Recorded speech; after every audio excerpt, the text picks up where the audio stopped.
Hello and welcome back to JVCTR.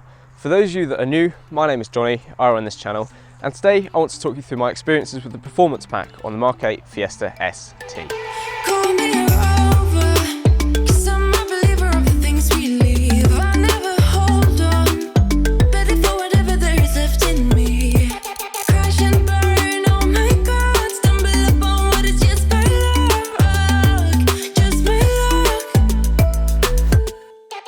Now, the performance pack is one of the most talked about options on the new MK8 Fiesta ST, and with good reason. It's probably one of the biggest additions to the car. So it consists of 3 items, firstly being the shift light, which we probably won't cover in this review. It's a bit of a gimmick. Number 2 is launch control, which is pretty cool, but I still think it's a bit of a gimmick. We'll get onto that in a minute. And thirdly is because it's got a diff in it provided by Keith, proper mechanical diff, first in class. That's quite a talking point really. So we'll get onto that at the end. Firstly, launch control. This is why I think it's a bit of a gimmick. The biggest issue with launch control is there is simply no place for it on the road. For example, would you use it here on the motorway? No, of course not. What about down here on a country lane?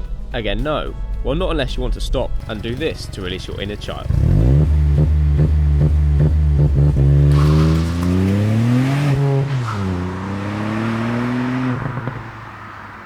Aha!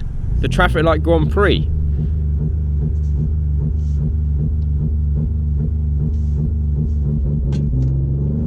Okay, maybe not, because you look like an absolute tool. So where exactly is the use for launch control?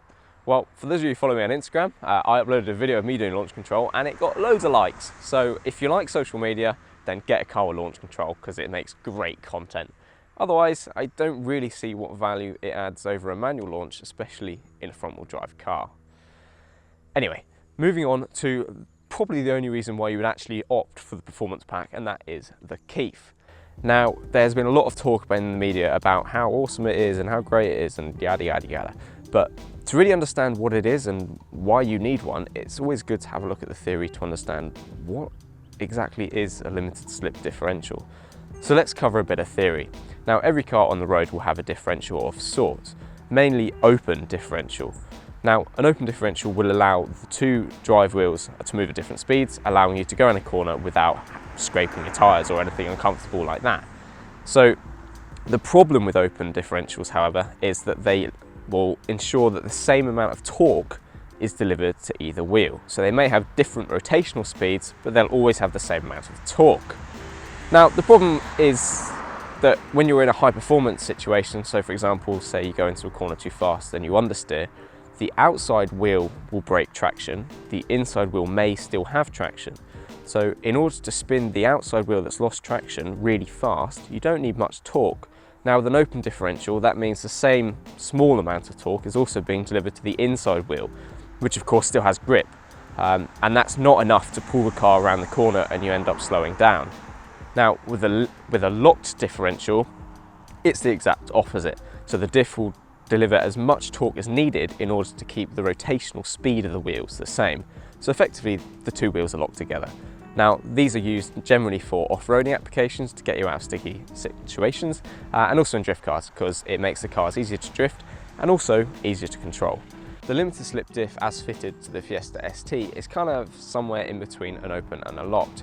Now, it works by limiting the difference in torque applied to the 2 axles so that you never fully lock the differential, but in our understeer scenario that we mentioned earlier, instead of sending the same small amount of torque that was being sent to the spinning wheel to the wheel that has grip, a limited slip diff will allow the engine to apply a little bit more torque to the wheel that is still got grip, and in turn that pulls you around the corner.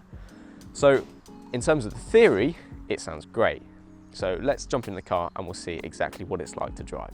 Now, when you're just pootling around town, as I am now, the diff may as well not be there. It's completely invisible, so it's silent in operation. It doesn't intervene with day-to-day driving, and really, that's the kind of upgrade you want, really. I mean, it's there when you need it, and it's not there when you don't. I mean, you could not really ask for any more. But when it really comes alive, is when you're on a back road like this. And here we are on a country lane where the diff really comes alive. Now, I brought you here because it is one of my favourite country lanes. This particular section of road we're about to go down, you've got a drop down into a right-hand bend, into a small chicane, and then you go up again round a right-hand bend, and it can be really quite fun. So we're just coming up to the downward right-hand bend here. Again, you can put throttle on mid-corner, and the torque going to the inside wheel that we spoke about earlier, you can really feel it like just bringing you around. Again, chicane, you can sort of come around here, throttle mid-corner, and it's just like, how the hell does this thing grip? But as long as you're on the throttle, this thing just grips, man. It is quite incredible. And I'm only in sport mode there, so all the traction control aids are still on. Now, when the diff really comes into play is when you turn all of them off. So if we knock it into race mode, I'm not going to go too wild here because obviously we are on a public road. You can get the car to move around quite significantly in race mode, which is why the limited slip diff becomes such an important factor. The reason being is it basically just nails the front end. Unless you are trying significantly to get that car to understeer, the front end is pretty much nailed, which is great. And the only way that you'll lose traction really is at the back. Bit of lift off oversteer, which sounds scary, but with the chassis as well sorted as the Fiesta, it sort of rotates around your bum, and it makes you feel quite comfortable, which is not a good thing because on the road it can encourage you to drive perhaps a little bit faster than you should. But otherwise, the limited slip diff I think is a brilliant addition to the Fiesta. Yeah, I mean, what more could you want? So there you have it. Those are my thoughts on the performance pack on the Fiesta ST. Now, I have heard a lot of you say, like, what's the point? Like, you don't need it for a road car. I've had an open differential for years. And yes, part of me does kind of agree with you. But equally, you don't need 200 horsepower in a hatchback either. So it's kind of a nice to have. I like it, and it also gives me a hell of a lot more confidence whilst I'm down the back roads. And because it's silent in operation, it doesn't really intrude with just day-to-day operation anyway. So as an option, I would definitely tick it. I don't see why you'd not. And I think if you don't tick it, you may also damage used values, as nearly all of these being sold have the performance back ticked. And with that, we'll leave it there. If you enjoyed this review, please hit that subscribe button for plenty more car and technology reviews. And I will catch you in the next one. Goes aside from my soul.